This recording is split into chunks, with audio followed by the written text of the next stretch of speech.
하나님께서 우리에게 주신 말씀 다 같이 읽도록 하겠습니다. 룻기 1장 14절에서 16절 말씀을 우리 한 목소리로 읽어보도록 하겠습니다. 시작. 그들이 소리를 높여 다시 울더니 오르바는 그의 시어머니에게 입 맞추되 룻은 그를 붙쫓았더라. 나오미가 또 이르되 보라, 내 동서는 그의 백성과 그의 신들에게로 돌아가니 너도 너의 동서를 따라 돌아가라 하니 룻이 이르되 내게 어머니를 떠나며 어머니를 따르지 말고 돌아가라 강건하지 마옵소서.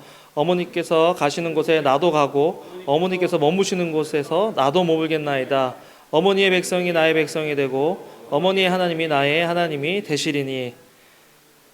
오늘 말씀의 제목은 내 부모를 공경하라입니다. 내 부모를 공경하라. 어떤 목사님이 내 부모를 공경하라 라는 설교로 유치부 유아부 아이들에게 했더니 아이들이 나가면서 게임을 하도 많이 해서 내 부모를 공격하라 하고 나갔다고 얘기를 합니다. 맨날 싸우고 죽이고 하는 그런 게임을 하니까. 부모를 공경하는 것이 하나님의 명령입니다. 이게 태어나자마자 저절로 되는 거면 하나님께서 명령 안 하셨겠죠. 잘 안 되는 것 같아요. 자녀들한테는 잘 하는데 부모님한테 하는 거, 자녀들한테 하는 거 따져보면 이거는 순종함이 필요하고 훈련함이 필요한 것이 부모를 공경하는 것이다. 우리가 살아가면서 지켜야 하는 것들이 있는데 성경은 그런 삶의 원리에 대해서 굉장히 강하게 이야기할 때가 있습니다. 그 중에 하나가 바로 부모 공경입니다. 부모를 공경하는 것은 성경에 따르면 옵션이 아니라 필수라는 거죠. 또 권면이 아니라 명령이다라는 것입니다. 신명기 5장 16절 같이 한번 읽어보겠습니다. 시작. 너는 내 하나님 여호와께서 명령한 대로 내 부모를 공경하라. 그리하면 내 하나님 여호와가 내게 준 땅에서 내 생명이 길고 복을 누리리라. 하나님께서 부모님을 공경할 때 너희들의 생명이 길고 복을 누린다. 복을 많이 누렸는데 생명이 짧으면 그것만큼 참 아쉬운 게 어디 있을까요? 그죠? 많은 것들을 가졌는데 그걸 누릴 수 있는 생명이 짧다. 그것도 안 되고 생명은 긴데 복은 없으면 얼마나 힘들어요. 그죠? 두 가지가 다 중요한데 부모를 공경할 때 이런 일들이 우리 삶 속에서 일어날 수 있다. 이거는 하나님께서 주신 약속이고 부모를 공경하지 않을 때는 하나님께서 저주하시더라. 마가복음 7장 10절 같이 읽어보겠습니다. 시작. 모세는 내 부모를 공경하라 하고 또 아버지나 어머니를 모욕하는 자는 죽임을 당하리라 하였거늘. 야, 이거 자녀들한테 그렇게 말합니까? 자녀들이 뭐 엄마 아빠 막 이렇게 뭐 때리고 뭐 짜증내고 하면 야, 너 부모를 공경하지 않고 모욕하면 너 죽어. 근데 성경에서 모세를 통해서 하나님께서 그런 말씀들을 선포하시더라는 거죠. 왜? 이것이 진정한 내 자녀들이 이 땅에서 복을 받고 장수할 수 있는 비결이기 때문입니다. 우리가 자녀들에게 가장 좋은 것들을 주려고 하죠. 자녀들이 성공하길 원합니다. 자녀들이 복받는 삶을 살길 원합니다. 자녀들이 건강하게 오래 살길 원하죠.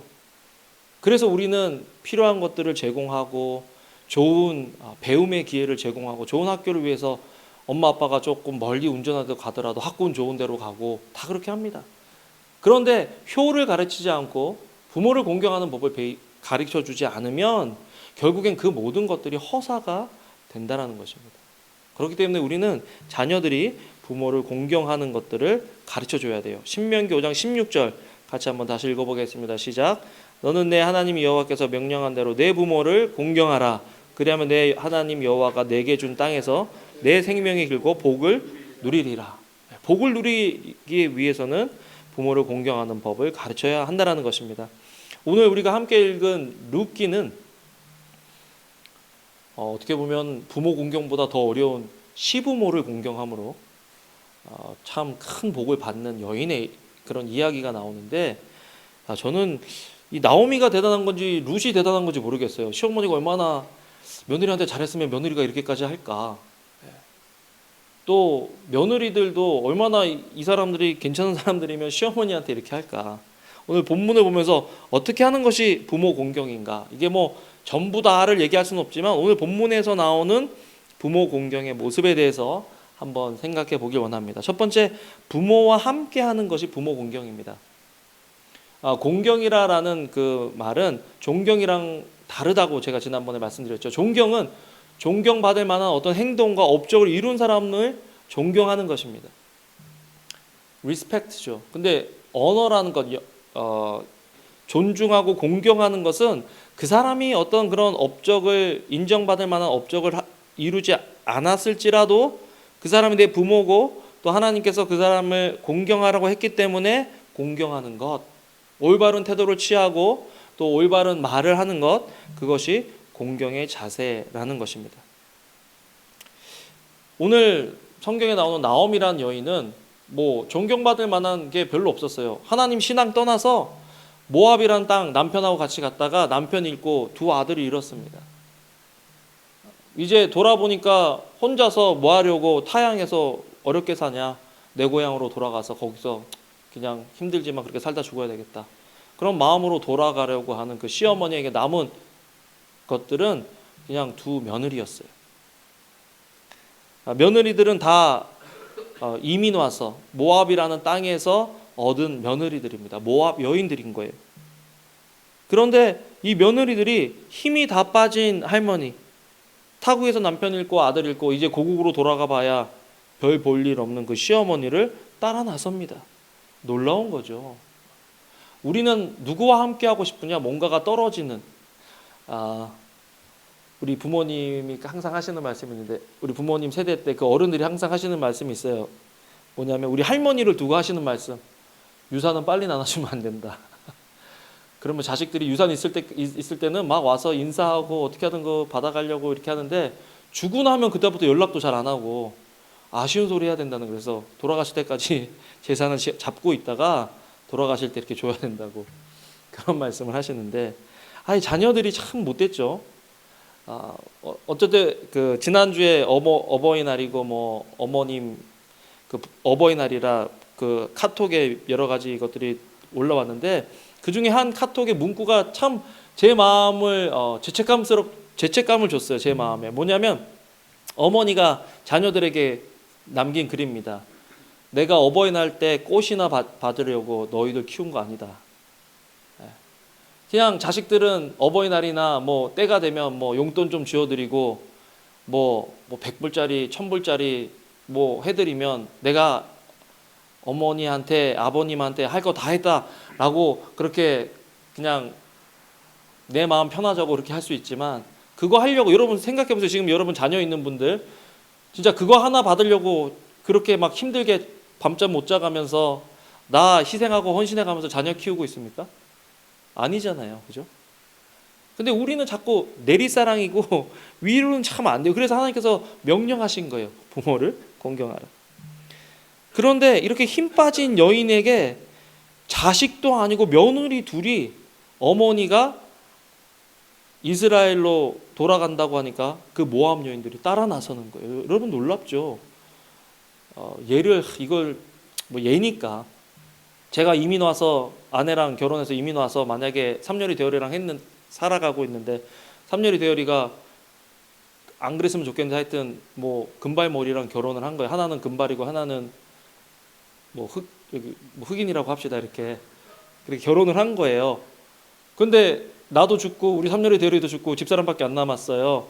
집사람이 갑자기 나는 한국으로 돌아갈 거다 그랬는데, 여기 흑인 며느리랑 백인 며느리가 어머니 나는 한국 따라가겠습니다.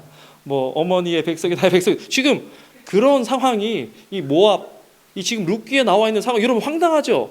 아니 얘들이 지금 따라와서 뭘 할 건데? 우리 집 사람이 가면 뭐 안성 가기밖에 더 하겠어요? 안성 부모님이 뭐 의리의리한 집에서 사시는 것도 아니고 가서 뭐 밭대기 조금 남은 거 하면서 겨우 먹고 살 건데, 그거에 이런 흑인 며느리, 백인 며느리들이 따라올 때 안성 들어가면 뭐라고 하겠어요? 안성 사람들이야. 쟤 왜 저러니? 어디서 저런 애들을 데리고 왔니? 모압이라는 족속이 이스라엘 족속에게 환영받는 족속이 아니었어요. 심지어는 하나님께서는 모압 족속, 암몬 족속은 10대가 지나고 영원히 내 총회에 들어오지 못할 거라고 하나님께서 말씀하신 저주받은 민족이 모압 족속이고 암몬 족속입니다. 그런데 그 모압에서 얻은 며느리 딱 데리고 들어간다는 게, 지금 여러분들이 그 상상하면서 웃었잖아요. 그런 일들이 일어나는 거예요. 그러니까 나오미가 이렇게 며느리들이 아유 조금 따라오다 가겠지 했는데 계속 따라오는 거예요. 그러니까 나오미가 야 내가 가봐야 너희들에게 소망이 없다. 나도 너희들을 뭐 해줄 수 있는 것이 없고 너희들도 가서 뭐 결혼해서 아이들을 낳을 수 있는 그런 찬스도 없다. 너희들은 과부고 이스라엘 남자들이 뭐 한다고 모압 여인 너희들과 결혼해서 기업을 무르겠니? 심지어는 내가 이제 나이가 늙어서 내가 가서 누구랑 결혼하는 것도 불가능하고 결혼해서 애를 낳는다고 하자. 걔들이 자랄 때까지 너희들이 어떻게 기다릴래? 돌아가라고. 그 상황에서 우리가 지금 오늘 본문을 읽은 거예요. 여러분 나오미는 이제 가지고 있는 것이 아무것도 없는 그런 부모였는데 시부모였는데 존경할 만하는 것도 없고 세상적으로 보면 뭐 같이 이렇게 있어봐야 소망이 없는 그런 여인이었는데 두 며느리가 함께 따라 나섰다. 룻기 1장 7절 같이 한번 읽어보겠습니다. 시작. 있던 곳에서 나오고 두 며느리도 그와 함께하여 유다 땅으로 돌아가려고 길을 가다가 도저히 정서적으로 이해가 안 되죠. 그리고 야 시어머니 따라간다는 게 무슨 남편 통해서 자식이 있는 것도 아닌데 자식도 없는데 시어머니 따라간다는 거, 야 나오미가 대단한 여자인 것 같아요. 며느리한테 굉장히 잘했나 봐요. 그런데 이런 함께하는 일들을 통해서 나오미가 위로받았을 것이다. 부모와 함께할 때 우리 부모님들은 위로를 받습니다. 부모님이 힘들어하실 때 자녀가 옆에 있다는 것, 그거 굉장히 중요한 일이죠. 우리는 항상 우리가 힘들 때 부모 보러 오라고 하는 경우가 많은데 사실은 부모님도 힘드신 것 같아요. 저는 이제 한국 나이로 거의 45인데 지난주에도 주일날 축구하고 조금 쉬지 못하고 계속 3게임을 연속으로 뛰었더니 다음날 허리가 너무 아픈 거예요. 무릎하고. 그래갖고 한 2, 3일 동안 그렇게 했었거든요. 그래서 어그정 걸어 다니는데 대열이가 그러는 거야. 아빠는 운동만 하면 다친다. 이제 늙어서 그런 것 같다. 나이가 많이 먹어서 그런 것 같다. 그런데 기분이 안 좋더라고요. 그런데 그런 생각을 해봤어요. 내 아버지 이제 75살, 내 어머니 거의 70살. 내 아버지, 내 어머니는 걸어 다니시는 게 어떠실까? 아침에 일어나실 때 아이고 다리야, 아이고 팔이야, 아이고 허리야 하시는 그 말들이 그냥 습관적으로 하시는 말씀이 아니라 진짜 그 무거운 몸을 이끌고 사시는 것 아닌가. 걷는 게 힘드시고 이제는 운전할 때 막 빠름이 두려우시고 세상에서 이전에 알고 있던 지식과 경험이 존중받던 세상에서 살다가 이제는 5년 전, 10년 전 것도 이제는 더 이상 쓸모 없어져서 어르신들이 가지고 있는 지식이 별로 그렇게 환영받지 못하고 존중받지 못하는 시대에 얼마나 두렵고 힘들고 어려우실까. 그렇다고 뭐 몸이 빠르시기나 하세요. 운전하면서 막 답답해서 이렇게 하다가 확 치월해서 누군가 딱 때려오면 할머니 할아버지들이 이렇게 막 운전하고 계시면 얼마나 마음이 죄송하고 그런지 다시 막 천천히 가고 막 회개하면서 가고. 여러분 우리 부모님들이 항상 우리가 기억해야 될 것은 내가 생각하는 것보다 더 힘드시고 외로우시고 불편하실 수 있다라는 거. 우리가 건강하고 우리가 빠릿빠릿하니까 어머니 아버님도 그러실 줄 알지만 그러시지 않다라는 거예요. 그래서 사실은 이 설교를 준비하다가 우리 그 교인들한테 카톡을 보낸 거예요. 어저께 우리 교회 교인들 중에 혹시 어머님 아버님이 근처에 계시면 같이 같은 교회 가서 예배를 드려라. 그런데 내가 이걸 너무 길게 썼는지 아름자매하고 인교 형제도 왔네. 나는 엄마랑 예배 드리러 갈 줄 알았더니 못 봤어. 너무 길게 써가지고 잘했네 내가. 그래서 그 얘기를 했어요. 야 어머니 아버님이랑 그냥 끝나고 막 가서 밥 사드리는 것보다 같이 옆에 앉아서 예배 드리고 같이 있어 드리고 하는 것이 어머니 아버지에게 더 공경이 아닐까, 효가 아닐까 그런 생각에 고민하다가 보냈어요. 그런데 부모님과 함께 하는 것, 이것이 얼마나 큰 위로고 축복인가. 그래서 나오미가 두 며느리에게 가라고 했는데 오르바는 어떤 한 며느리는 어머니에게 입 맞추고 모압 땅에 남고 룻이라는 여인은 내가 어머니랑 함께 있겠다고 오늘 같이 읽은 그 본문처럼 어머니 나더러 강건해서 나가라고 하지 마십시오. 어머님의 백성이 내 백성이 되고 생각해 보세요. 제가 아까 말했던 우리 집사람이 안성 내려가서 흑인 며느리, 백인 며느리가 그 인천 LAX에서 어머님 백성이 내 백성이 되고 어머님의 하나님이 내 하나님이 된다. 놀라운 고백이죠. 네. 놀라운 고백을 루시 하는 겁니다. 공경하는 거죠. 그래서 이거 한번 읽어볼까요? 룻기 1장 17, 18절 다 같이 그런 마음으로 한번 읽어보겠습니다. 나는 내 어머님, 아버님께 어떻게 함께하고 있는지 우리들의 마음의 자세, 삶의 자세를 이 말씀을 통해서 한번 생각해 봅시다. 시작. 어머니께서 죽으시는 곳에서 나도 죽어 거기 묻힐 것이라. 만일 내가 죽는 일 외에 어머니를 떠나면 여호와께서 내게 벌을 내리시고 더 내리시기를 원하나이다 하는지라. 나오미가 룻이 자기와 함께 가기로 굳게 결심함을 보고 그에게 말하기를 그치니라. 아름다운 모습이죠. 위로가 되죠. 힘들고 어려울 때 얼마나 위로가 됩니까? 사실 룻은요 지금 마음이 찢어져요. 남편이 죽으면 산에 묻고 아이들이 죽으면 마음이 묻는다고. 남편도 죽고 아이도 죽고 아무것도 남은 게 없어요.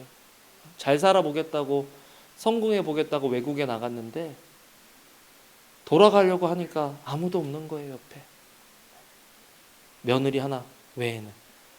그러니까 룻기 1장 20절에 보면 나오미가 고향 돌아갈 때 자기 심정, 자기 처지를 이렇게 고백합니다. 읽어보겠습니다. 시작. 나오미가 그들에게 이르되 나를 나오미라 부르지 말고 나를 마라라 부르라. 이는 전능자가 나를 심히 괴롭게 하셨음이니라. 나오미라는 이름의 뜻은 기쁨, 희락, 평강이라는 뜻입니다. 그런데 생각해 보세요. 남편 죽고 자녀 죽고 빈털털이 돼서 돌아오는데 기쁨이 왔다, 희락이 왔다. 여러분 그 말씀 듣고 싶겠어요? 그러니까 나오미가 나 나오미라고 부르지 마라. 전능자가 나를 치셨기 때문에 이제는 말하라. 쓰다라는 뜻이거든요. 지금 내 인생은 쓰다. 인생이 쓴 거예요. 아무도 여러분 힘들고 어려울 때 옆에 누가 있으면 그것도 짜증나죠. 그런 상황인데 룻이라는 여인이 그 짜증나는 어머니, 인생의 바닥을 쳐서 힘들어하는 어머님 옆에 내가 있겠다고 선언하고 헌신하고 그 어머니 옆에 있는 거죠. 어머니가 잘해서 그런 게 아니라 룻이 그렇게 하기로 결단하고 헌신한 겁니다. 위로가 됐을 뿐만 아니라 그 위로의 힘으로 나오미는 모압에서 이스라엘 베들레헴까지 올 수 있었습니다. 함께할 때, 부모와 함께할 때 부모님들은 더 나아갈 힘을 얻으신다. 룻기 1장 19절 같이 한번 읽어보겠습니다. 시작. 이에 그 두 사람이 베들레헴까지 갔더라. 베들레헴에 이를 때에 온 성읍이 그들로 말미암아 떠들며 이르기를 이가 나오미냐 하는지라. 저는 이 두 사람이 베들레헴까지 갔더라 이 문장이 참 좋아요. 지금은 외국 가면 비행기 타고 가면 되죠. 배 타고 가면 되죠. 근데 당시에는 가로수길이 있는 것도 아니고 잘 닦여 있는 도로가 있는 것도 아니고 또 넘어가는 길에 치안이 잘 돼 있는 것도 아니고 언제 도적이 나타날지 모르는, 낮에는 햇볕 때문에 햇볕이 땡땡 내려지는 그런 무더운 날씨에 밤에는 기온이 떨어져서 추운 이 날씨, 들짐승이 어떻게 할지, 도적떼들이 어떻게 될지, 노예로 팔려갈지 어떻게 될지 중간에 없어져도 아무도 기억해 주는 사람이 없는 나오미가 혼자 갔습니다. 그런데 룻이 그 옆에서 동행했으니 그 길이 얼마나 안심이 되고 그래도 위로가 되고 힘이 됐겠어요. 두 사람이 베들레헴까지 갔다. 여러분 부모님도 생각해 보세요. 우리 학교 갈 때 누가 우리 학교 데려다 주셨죠? 처음에 학교 갈 때? 부모님. 우리가 뭔가 걸음마를 뛰기 시작할 때 우리 옆에 누가 있었죠? 부모님. 우리가 뭔가 어려움이 있고 내가 뭔가 도전해야 되고 마음이 낙심될 때 우리 곁에 누가 있어 주셨죠? 부모님. 여러분 우리는 어때요?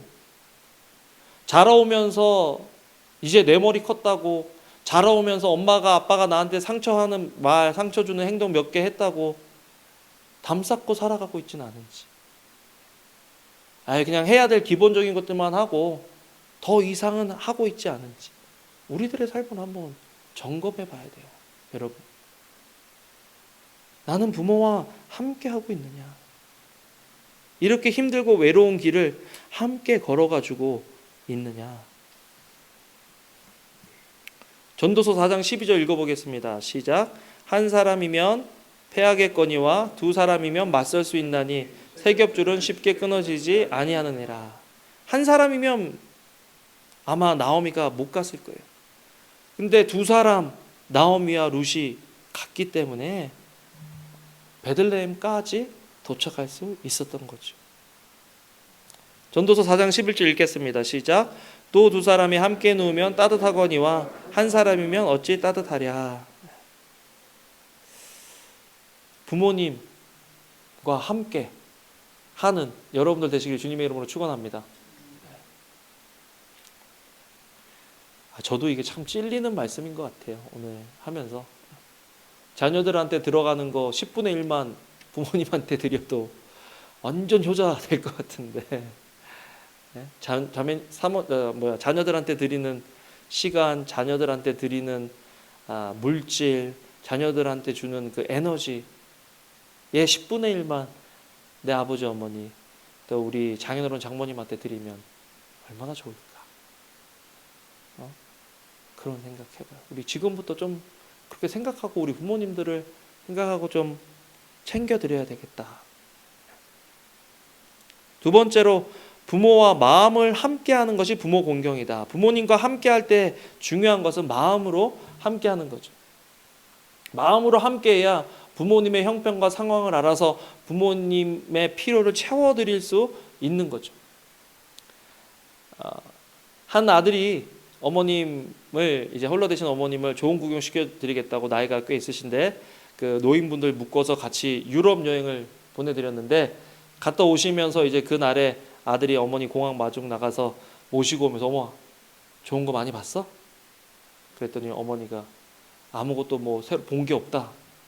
섭섭한 거예요. 아니 내가 돈 얼마나 많이 들여서 그 유럽 여행 보내드렸는데 아무것도 본 게 없다는 게 무슨 말이냐? 그랬더니 엄마가 그러는 거예요. 깃발만 봤다. 그래서 아니 왜 깃발만 봤냐고 그랬더니 가이드가 비행기 타면서 위협한 거예요. 할머니 할아버지들 이 깃발 놓치고 우리와 떨어지면 국제 미아 될 수 있으니까 이 깃발만 보고 따라오라고. 그래서 할머니가 두려운 마음에 깃발만 보신 거예요. 유럽이고 어디 소용이 없는 거죠. 때로 우리가 우리 부모를 생각하고 해드렸다고 하는 어떤 그런 어떤 행동들이 사실은 우리 부모에게 어떠한 유익이 되고 있지 않다라는 거 혹시 그런 생각 안 해보셨어요? 나는 이거 보기 전까지는 그런 생각을 안 해봤는데 야 그럴 수도 있겠구나. 나는 그냥 내 마음 편하자고 뭐 여행 보내드리고 뭐 이거 해드렸는데 결국 부모님이 원하시는 건 다른 거였다는 거.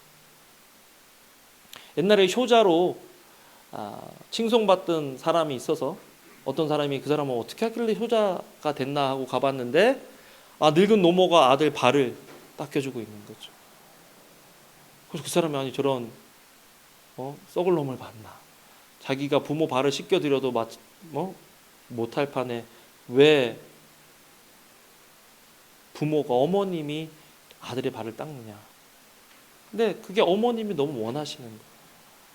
그래서 그렇게 하도록 허용하는 거죠. 이것도 잘못 알아서 우리 엄마는 나 이렇게 섬겨주는 거 좋아해 뭐 또 이렇게 그렇게 하지 마세요. 우리 엄마는 눈알만 좋아해서 맨날 눈알만 먹고 꼬리만 먹고 이렇게 하지 말고 그건 어머니. 근데 그만큼 어머니의 마음을 헤아려 드리는 자식인가 우리가. 저는 어머니 오신다 그러면요 막 여행 갈 거 막 계획해요. 어머니 이것도 보여드리고 저것도 보여드리고 좋은 것도 보여드려야지. 근데 우리 어머니는요 오시면요 며느리가 해주는 밥이 제일 좋대요. 며느리가 나가서 식당에서 좀 이렇게 편하게 사 먹는 걸 못 보셔서 그런 건가 아니면은 왜 그러시나. 그런데 어머니가 그래요. 허리가 아프셔가지고 자동차 타고 오래 가는 걸 힘들어하셔.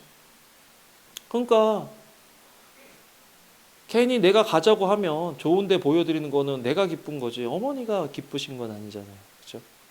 어머니가 아버지가 기뻐하시는 것들을 내가 알고 마음으로 그것들을 도와드리고 있느냐? 굉장히 중요하죠. 룻이 오늘 이 성경 말씀에 하는 이 말씀 보세요. 마음이 있어요. 마음. 어머니의 백성이 내 백성이 된다. 이제까지 내가 살아왔던 내 방식, 내 정체성을 내가 어머니를 위해서 내려놓고 어머니를 따르겠다라는 얘기입니다. 거기다가 어머니의 하나님이 내 하나님이 된다. 여러분, 이 순간에 헌신한 거예요. 그 전에는 모압 백성의 정체성이 있었고 하나님을 믿던 사람이 아니에요. 그런데 어머니를 따라서 이스라엘로 들어가면서 그 마음에 헌신한 것은 뭐냐면 이제 어머니의 정체성으로, 어머니의 신앙으로 내가 들어가겠다고 다짐하고 헌신하는 거예요. 마음이 없으면 이거는 안 되는 거예요. 마음이 없으면 안 돼요. 그래서 이렇게 했더니 룻기 전체를 보면 룻이 받은 복이 있는데, 첫 번째, 하나님의 백성의 총회에 들어오는 복을 누린다. 아까 말씀드린 것처럼 모압 백성은 여호와의 총회에 들어갈 수가 없습니다. 신명기 23장 3절 같이 한번 읽어볼게요. 시작. 암몬 사람과 모압 사람은 여호와의 총회에 들어오지 못하리니 그들에게 속한 자는 10대뿐 아니라 영원히 여호와의 총회에 들어오지 못하리라. 저주받은 민족인데 그 저주받은 민족의 출신 여인 이 룻이 하나님의 총회에 들어온 거죠. 부모를 공경하는 그 모습이 하나님의 말씀까지도 바꾸도록 만드는, 이 부모 공경을 하나님께서 얼마나 좋아하시는지 이 대목에서 알 수 있는 거예요. 이스라엘은요, 엄마가 이스라엘이고 유대인이고 아빠가 이방인이면 그 둘 사이에 낳은 자녀는 바로 유대인이 됩니다. 그런데 아버지가 유대인인데 어머니가 유대인이 아니면 이게 절차가 좀 있나 봐요. 그래서 유대인이 되는데, 이 여인은 지금 그냥 이방 여인도 아니고 하나님께서 절대 우리 총회에 못 들어온다, 교회에 못 들어온다고 얘기했던 그 모압의 족속의 한 여인인데 이 여인이 그리스도의 총회에 들어오는 거 놀라운 거 아니에요? 룻기 4장 17절 한번 읽어보겠습니다. 시작. 그의 이웃 여인들이 그에게 이름을 지어주되 나오미에게 아들이 낳았다 하며 그의 이름을 오벳이라 하였는데 그는 다윗의 아버지인 이새의 아버지였더라. 이 여인을 이스라엘 민족으로 인정해 주기 때문에 이새와 다윗이라는 이름이 이스라엘 족보에 들어갈 수 있었다라는 겁니다, 여러분. 두 번째로 이 여인이 얻은 복은 뭐냐? 아름다운 이름을 얻었죠. 이방 여인은 당시에 어떤 보호 장치도 없었고, 지금 룻 같은 여인은 나쁜 사람이 나쁜 마음 먹고 나쁜 짓 하면 자기 억울함을 돌아봐 달라고 얘기할 수 있는 사람도 없는 그런 여인이었어요. 그런데 시어머니를 공경하는, 이 부모를 공경하는 이 모습을 통해서 이 여인의 이름이 퍼진 거예요. 룻기 2장 11절 읽겠습니다. 시작.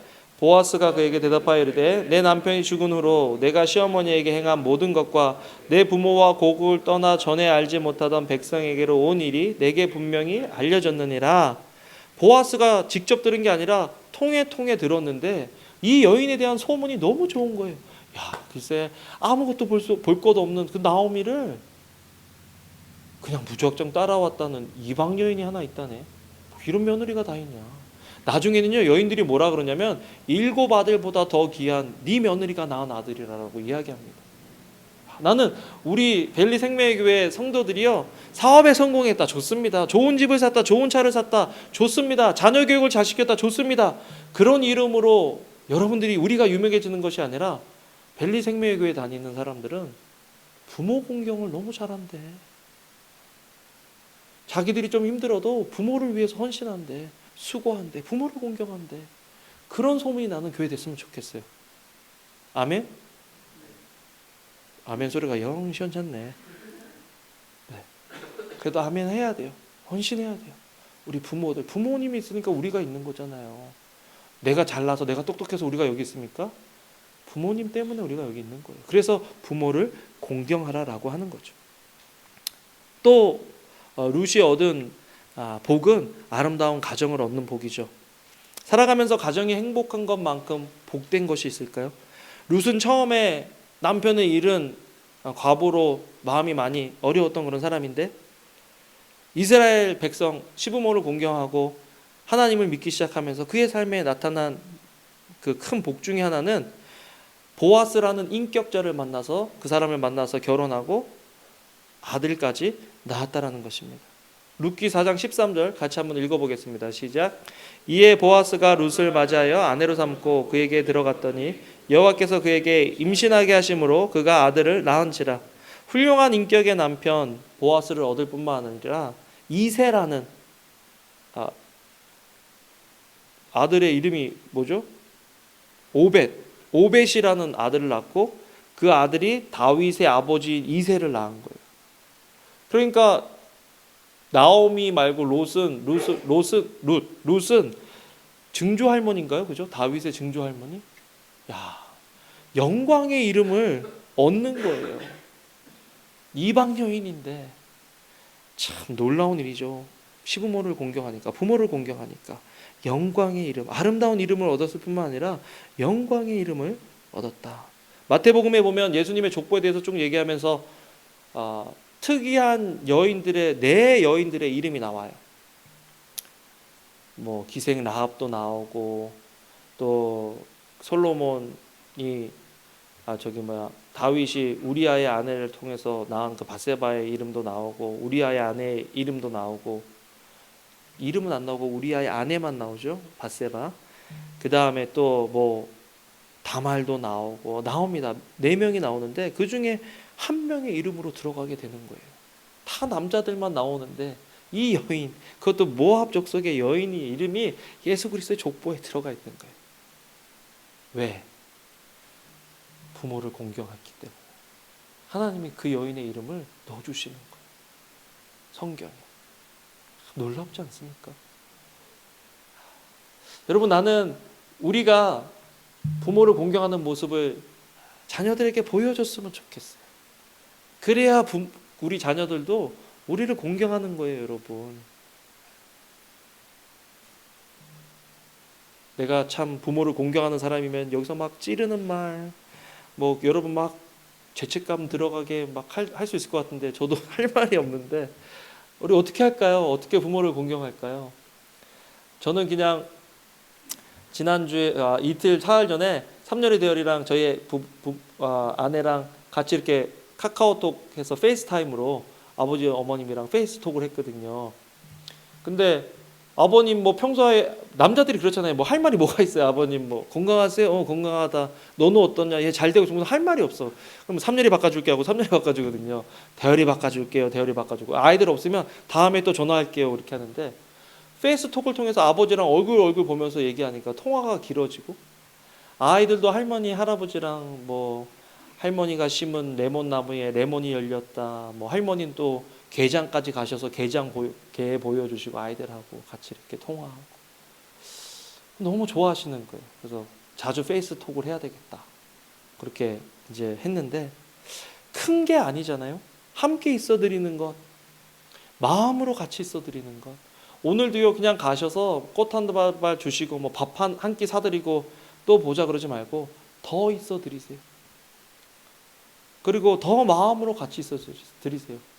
카톡 이런 거, 스마트폰 이런 거 다 집어넣어 놓고 어머님, 아버님하고 같이 이렇게 얘기해 보세요. 처음엔 낯설고 야가 와이라노 그러실 수 있어도 시간이 갈수록 더 좋을 거라고 마음을 내기 때문에. 말씀을 맺겠습니다. 하나님이 우리 부모시죠. 하나님께서 왜 우리에게 부모를 공경하라는 명령을 주셨냐면 보이지 않는 하나님을 부모를 공경함으로써 공경하는 법으로 우리에게 주셨기 때문입니다. 눈에 보이는 부모를 공경하지 않는데 우리가 어떻게 하나님을 공경할 수 있죠? 눈에 보이는 부모님께 순종하지 않는데 어떻게 하나님께 순종할 수 있죠? 부모를 공경하고 부모에게 순종하는 것이 하나님께 공경하고 하나님께 순종하는 거다. 그래서 주 안에서 내 부모에게 순종하고 공경하라 라고 이야기하고 있는 것입니다. 주 안에서.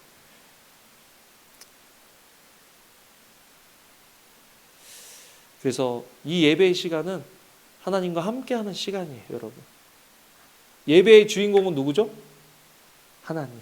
제가 어버이주일 설교하면서 계속 어버이에 대해서만 얘기했지만 사실은 우리의 창조주이신 하나님이 우리 어버이시고 하나님을 공경하는 방법으로 부모를 공경하라라는 명령을 주신 겁니다. 우리가 잊지 말아야 돼요. 하나님을 공경하는 것. 하나님을 공경하는 게 뭐냐? 하나님과 함께하는 건데 하나님과 함께하는 것이 뭐냐? 예배다. 그런데 우리는 이 예배를 신령과 진정으로 우리 마음으로 드리고 있느냐? 그죠? 하나님을 공경하는 방법, 예배. 그래서 주일 성소 해야 되냐 말아야 되냐, 꼭 그렇게까지 해야 되냐? 저는 그렇게까지 해야 된다고 생각해요. 왜? 부모를 공경하는 방법이기 때문에. 하나님 아버지를 내가 존중한다는 표현이기 때문에 이 자리가 그렇게 중요한 거예요. 예배의 자리. 그래서 여러분들 오늘 부모를 공경하시고 또 우리의 부모 되신 하나님을 공경하는 여러분들 되시길 주님의 이름으로 축원합니다. 아멘. 기도하겠습니다. 하나님 감사합니다. 주님을 사랑하고 주님을 높이고 주님께 영광 돌리는 삶 살아갈 수 있도록 주여 아버지 도와주세요. 예수님 이름으로 기도합니다. 아멘.